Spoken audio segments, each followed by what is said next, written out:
Controle de Pendências, dia 6, cena 1, take 10.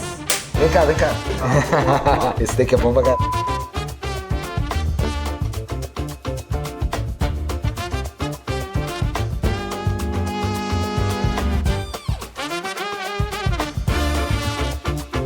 Trabalhar com a SEG, com a Alexandria Filmes, foi uma experiência muito significativa, porque eu também não tenho medo de crescer, e eu tenho certeza que aqui eu cresci muito.